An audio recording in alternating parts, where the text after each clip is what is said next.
আমাদের মাঝে আকিদা মানহাজ এক থাকার পরেও কেন দলে দলে বিভক্ত? আবার একদল গণতন্ত্রের কথা বলে। গণতন্ত্র দিয়ে ইসলাম প্রতিষ্ঠা হওয়া সম্ভব নয়।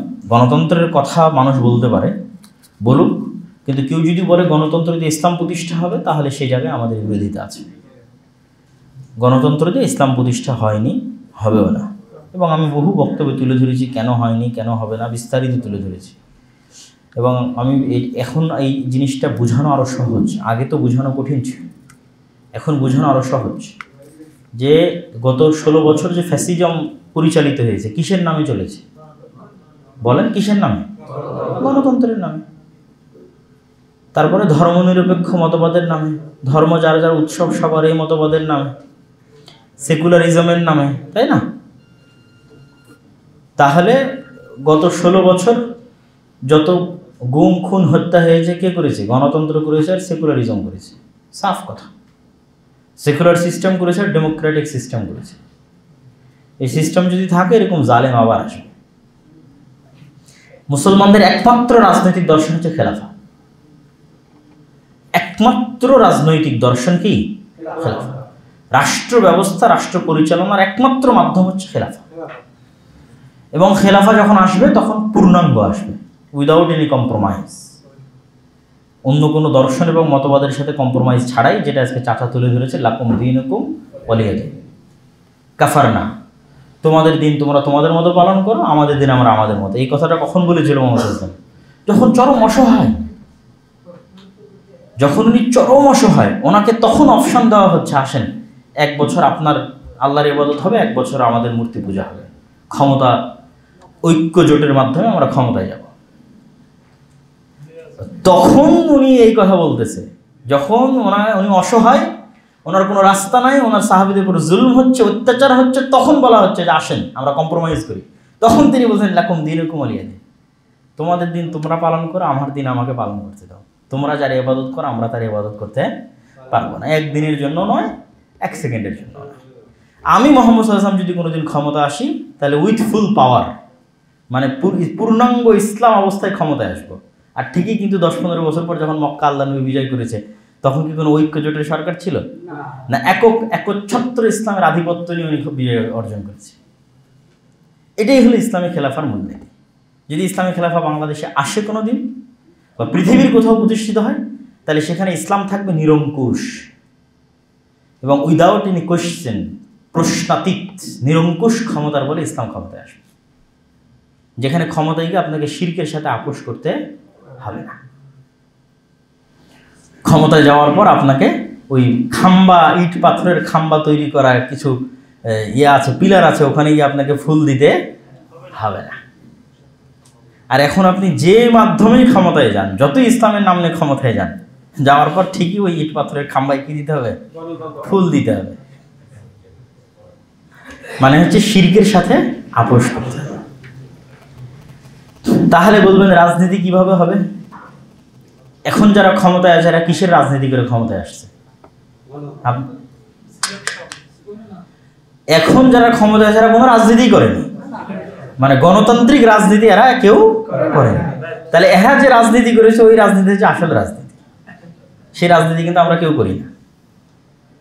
সেই রাজনীতি হচ্ছে শক্তিশালী প্রতিষ্ঠান তৈরি করার রাজনীতি। যখন আওয়ামী লীগ ছিল, তখনও মোস্ট পাওয়ারফুল মিডিয়া প্রথম আলো। এখন ডক্টর ইউনূসের সরকার, এখনও মোস্ট পাওয়ারফুল মিডিয়া প্রথম আলো। 3 বছর পর যদি বিএনপি ক্ষমতায় আসে, তখনও মোস্ট পাওয়ারফুল মিডিয়া থাকবে প্রথম আলো। এটার নাম হচ্ছে শক্তিশালী ইনস্টিটিউট। যখন রানিং সরকার সরে যায়, তখন ক্ষমতা শক্তিশালী প্রতিষ্ঠানের কাছে চলে যায়। যেমন বাংলাদেশের সবচেয়ে শক্তিশালী প্রতিষ্ঠান হচ্ছে আর্মি। অটোমেটিক আর্মির কাছে ক্ষমতা যাবেই, কেননা ও সবচেয়ে শক্তিশালী প্রতিষ্ঠান। ক্ষমতার যখন ট্রানজিশন হয়, কোনো প্রকার নির্বাচন এবং ভোট ছাড়া, এখন যারা ক্ষমতায় গেছে, এদের সবার পিছনে আছে শক্তিশালী প্রতিষ্ঠান। আদিলুর রহমান খান মানবাধিকার সংস্থা অধিকারের প্রধান, ডক্টর ইউনূস গ্রামীণের প্রধান, মানে প্রত্যেকেই নিজ নিজ জায়গা থেকে শক্তিশালী প্রতিষ্ঠানের প্রধান।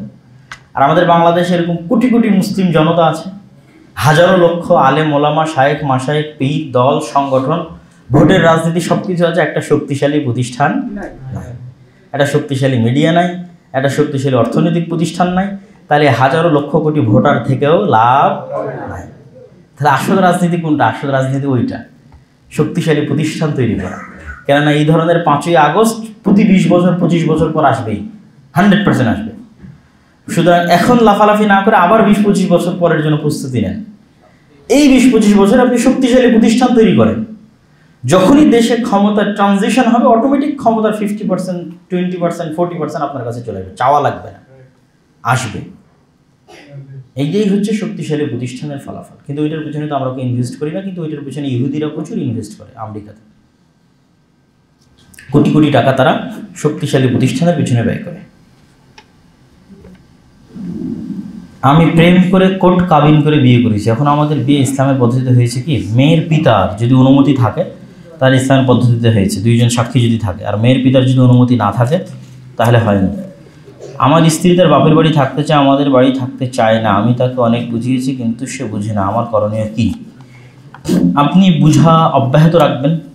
আর এখানে পার্সোনালিটি অনেক বড় একটা ব্যাপার, ব্যক্তিত্ব অনেক বড় ব্যাপার, আপনার অর্থনৈতিক স্বাবলম্বিতা অনেক বড় ব্যাপার। অর্থনৈতিক স্বাবলম্বী হওয়া এবং ব্যক্তিত্ববান হওয়া, এটা হলে বাপ মায়ের মধ্যে আর স্ত্রীর মধ্যে ব্যালেন্স করা যায় সহজে। কিভাবে খেলাফা প্রতিষ্ঠা হবে বললাম কিছুক্ষণ আগে, যে কীভাবে খেলাফা প্রতিষ্ঠা হবে। 2টা কাজ করা লাগবে, 1 শক্তিশালী প্রতিষ্ঠান তৈরি করা লাগবে, আর 2 যে ছোটোখাটো প্রতিষ্ঠানগুলো আছে এগুলোতে ন্যায়পরায়ণতা এবং সত্যবাদিতা প্রতিষ্ঠা করতে হবে। আমার বক্তব্য অনেকেই ভুল বুঝেছে ন্যায়পরায়ণতা এবং সত্যবাদিতার ওপর। আমি এটা বলতে চাইনি কখনোই যে ইসলামের মূল ভিত্তি ন্যায়পরায়ণতা সত্যবাদিতা মানে এই যে কারো যদি আল্লাহর প্রতি তাওহীদ বিশুদ্ধ না থাকে তাহলে শুধু সত্য বলে আর ন্যায় থেকে সে জান্নাতে চলে যাবে, এটাও বলতে চাইনি। আবার এটাও বলতে চাইনি যে কারো যদি অন্তরে পরিপূর্ণ তাওহীদ থাকে আর সে যদি অন্যায় বা মিথ্যুক হয় তাহলে সে জান্নাতে যাবে না, এটাও বলতে চাই। আমি বলতে চেয়েছি কি, আমি বলতে চেয়েছি ওই বক্তব্য যদি আবারও মানুষ শুনে, ওই জায়গায় রাষ্ট্রের আলোচনা চলতেছিল, রাষ্ট্রে ইসলামের আলোচনা করতে গিয়ে আমি ওই পয়েন্টটা তুলে ধরেছি। অবশ্যই যে মানুষ অন্যায় করবে, যে মানুষ মিথ্যা বলবে, সে যদি আল্লাহর কাছে ক্ষমা নিতে পারে, যার সাথে অন্যায় করেছে তার সাথে ক্ষমা নিতে পারে, তার মধ্যে তাওহীদ থাকলে সে অবশ্যই জান্নাতে যাবে, এতে কোনো সন্দেহ নেই। কিন্তু যে অন্যায় করে এবং যে মিথ্যা বলে তার হাতে আল্লাহ কোনোদিন রাষ্ট্র ক্ষমতা দিবেন না, তাওহীদ থাকার পরেও তাকে আল্লাহ রাষ্ট্র ক্ষমতা দিবেন না, এটা বুঝাতে চেয়েছি। কেননা আল্লাহ সুবহানাহু ওয়া তাআলা পৃথিবী পরিচালনা করেন ন্যায়ের সাথে এবং সত্যবাদিতার সাথে। তো আল্লাহ সুবহানাহু ওয়া তাআলা হচ্ছে সকল ক্ষমতার মালিক। তাহলে আল্লাহ সুবহানাহু ওয়া তাআলার ক্ষমতার একটা অংশ আল্লাহ সুবহানাহু ওয়া তাআলা ক্ষণস্থায়ীভাবে মানুষের মধ্যে বন্টন করে থাকে। যেমন আল্লাহ সুবহানাহু ওয়া তাআলা সকল রিজিকের মালিক, কিন্তু রিজিক আল্লাহ মানুষের মধ্যেই তো বন্টন করে দেয়, বন্টন করে না? যে একজন মানুষের হাত দিয়ে 500 জনের রিজিকের ব্যবস্থা হচ্ছে, এটা আল্লাহই বন্টন করে। তাহলে পুরো পৃথিবীর একচ্ছত্র ক্ষমতার মালিক কে? আল্লাহ। কিন্তু এই ক্ষমতা আল্লাহ সুবহানাহু ওয়া তাআলা এই পৃথিবীতে ক্ষণস্থায়ীভাবে মানুষের মধ্যে কি করেন? বন্টন করেন। তো এই ক্ষমতা মানুষ জোরপূর্বকও নিতে পারে, অন্যায়ভাবেও নিতে পারে, মিথ্যা বলেও নিতে পারে, সত্য বলেও নিতে পারে, যে কোনো ওয়েতে মানুষ এই ক্ষমতা আসতে পারে। কিন্তু সেই ক্ষমতাটা আল্লাহর রহমত, আল্লাহর দয়াবিহীন, এবং সেই ক্ষমতার পতন হবে অপমানের সাথে। আর যেই ক্ষমতাটা আল্লাহর দয়া এবং আল্লাহর রহমতের সাথে আসবে, ওই ক্ষমতা অবশ্যই শতভাগ সত্যবাদিতা এবং ন্যায়পরায়ণতার সাথে আসবে। এই জন্য সব নবীকে জন্মগত সত্যবাদী এবং ন্যায়পরায়ণ করা হয়েছে, তথা নেতৃত্ব দেওয়ার যোগ্য করে তাদেরকে জন্ম দেওয়া হয়েছে। ওনারা যদি সত্যবাদী এবং ন্যায়পরায়ণ না হতেন, ওনারা নেতা হতে পারতেন না, রাষ্ট্র চালাতে পারতেন না। আপনাকে আরও ক্লিয়ার এক্সাম্পল দিয়ে বলি, আবু সুফিয়ান রাদিয়াল্লাহু তাআলা আনহু।